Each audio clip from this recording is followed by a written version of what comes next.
بہت سی احادیث سے معلوم ہوتا ہے کہ قرب قیامت کی ایک اہم نشانی یہ ہے کہ لوگوں میں زنا اور بدکاری عام ہو جائے گی۔ چنانچہ ایک روایت میں آپ علیہ السلام نے قرب قیامت کے احوال کو ذکر کرتے ہوئے ارشاد فرمایا، لوگوں کی حالت اس قدر بدتر ہو جائے گی کہ راستہ چلتی ہوئی کوئی عورت کچھ لوگوں کے پاس سے گزرے گی تو ان لوگوں میں سے کوئی شخص اٹھ کر بدکاری کے لیے عورت کا دامن اس طرح اٹھائے گا جیسا کہ کسی دمبی کی دم اٹھاتے ہیں۔ پس اس وقت کوئی کہنے والا کہے گا، عورت کو لے کر دیوار کی اوٹ میں چلے جاؤ۔ وہ کہنے والا اس دن ان لوگوں میں اجر و ثواب کے اعتبار سے ایسا ہوگا جیسا کہ حضرت ابوبکر صدیق اور حضرت عمر فاروق تمہارے درمیان مرتبہ رکھتے ہیں۔ پس اس دن جس نے نیکی کا حکم دیا اور برائی سے روکا تو اس کے لیے ایسے 50 لوگوں کا اجر و ثواب ہوگا جنہوں نے مجھے دیکھا، مجھ پر ایمان لائے، میری اطاعت کی اور میری اتباع کی، یعنی حضرات صحابہ کرام۔ حضرت کعب رضی اللہ تعالی عنہ سے موقوفاً مروی ہے، جب تم دیکھو کہ بارش کا قحط پڑ گیا ہے سمجھ لو کہ لوگوں کی جانب سے زکوٰۃ روک لی گئی ہے، اور جب تم دیکھو تلواریں برہنہ ہو گئی ہیں، یعنی لوگ ایک دوسرے سے لڑنے کے لیے اسلحہ تانے ہیں، تو سمجھ لو کہ اللہ کا حکم عدل و انصاف ضائع کر دیا گیا ہے، جس کی وجہ سے لوگ ایک دوسرے سے خود ہی انتقام لینے لگے ہیں۔ اور جب تم دیکھو کہ وبائی امراض ظاہر ہو چکے ہیں تو جان لو کہ زناکاری پھیل گئی ہے۔ حضرت عبداللہ ابن عباس رضی اللہ تعالیٰ عنہ آپ علیہ السلام کا ارشاد نقل فرماتے ہیں، 5 چیزیں 5 چیزوں کے بدلے میں ملتی ہیں۔ لوگوں نے دریافت کیا وہ 5 چیزیں کیا ہیں؟ آپ علیہ السلام نے ارشاد فرمایا، جو معاہدہ کی خلاف ورزی کرتا ہے اس پر دشمن غالب آ جاتا ہے، جو لوگ اللہ تعالیٰ کے قانون کے خلاف فیصلہ کرتے ہیں ان میں فقر و فاقہ پھیل جاتا ہے، جن لوگوں میں بے حیائی پھیل جائے ان میں اموات کی کثرت ہو جاتی ہے، جو لوگ ناپ تول میں کمی کرنے لگے ان کی پیداوار روک دی جائے گی اور وہ قحط سالی کے شکار ہو جائیں گے، اور جو لوگ زکوٰۃ روک لیں گے ان پر بارش بند کر دی جائے گی۔ اسی طرح آپ علیہ السلام کا ایک ارشاد نقل کیا گیا ہے، قیامت کے قریب سود، زنا اور شراب ظاہر یعنی لوگوں میں عام ہو جائیں گی۔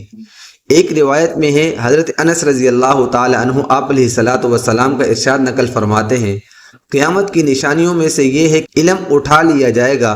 جہالت پھیل جائے گی، شراب پی جائے گی، زنا عام ہو جائیں گے، مردوں کی قلت اور عورتوں کی کثرت ہو جائے گی، یہاں تک کہ 50 عورتوں کا ایک ہی نگہبان ہوگا۔ حضرت عبداللہ ابن عمر رضی اللہ تعالی عنہ آپ علیہ السلام کا ارشاد نقل فرماتے ہیں، قیامت قائم نہیں ہوگی یہاں تک کہ ایسا وقت آئے کہ لوگ گدھوں کی طرح راستوں میں ایک دوسرے سے بدکاری کریں۔ حضرت عبداللہ ابن عمر نے سوال کیا، یا رسول اللہ یہ ضرور ہوگا؟ آپ علیہ السلام نے جواب دیا، جی ضرور بضرور ہوگا۔ آپ علیہ السلام کا ارشاد ہے، جس قوم میں زنا اور سود عام ہو جائے اور لوگ اس میں کثرت سے مبتلا ہو جائیں تو وہ لوگ اپنے اوپر خود اللہ تعالیٰ کے عذاب کو اتار لیتے ہیں۔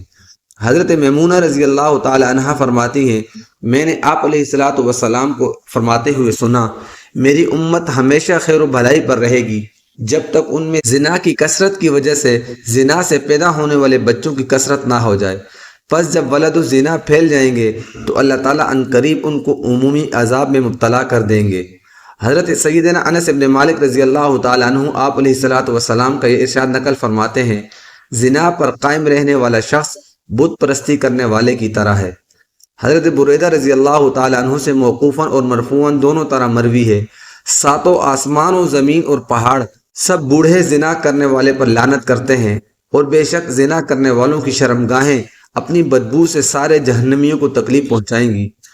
نبی کریم صلی اللہ علیہ وسلم کو جب معراج پر لے جایا گیا تو آپ علیہ السلام نے ارشاد فرمایا، میں کچھ ایسے مردوں کے پاس سے گزرا جن کی کھالیں آگ کی کینچیوں سے کاٹی جا رہی تھیں۔ میں نے کہا یہ کون لوگ ہیں؟ جواب دیا گیا یہ وہ لوگ ہیں جو زینت اختیار کرنے کے لیے مزین ہوا کرتے تھے۔ پھر آپ علیہ السلام فرماتے ہیں، میرا گزر ایک بہت ہی بدبودار کنویں پر ہوا،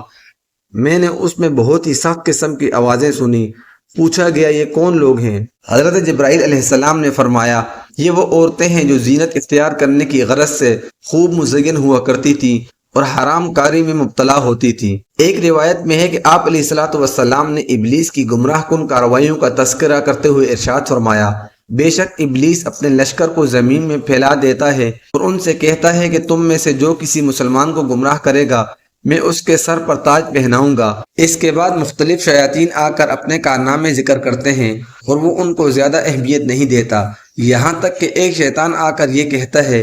کہ میں مسلسل اس کے ساتھ لگا رہا یہاں تک کہ وہ زنا کر بیٹھا۔ یہ سن کر شیطان کہتا ہے تو نے بہترین کام کیا ہے، پس اسے اپنے قریب کرتا ہے اور اپنا تاج اس کے سر پر رکھ دیتا ہے۔ دعا کریں اللہ تعالی ہمیں بھی ان تمام برائیوں سے بچنے کی توفیق عطا فرمائے اور اس دنیا کے اندر نیکی پھیلانے اور بدی کو روکنے کی توفیق عطا فرمائے۔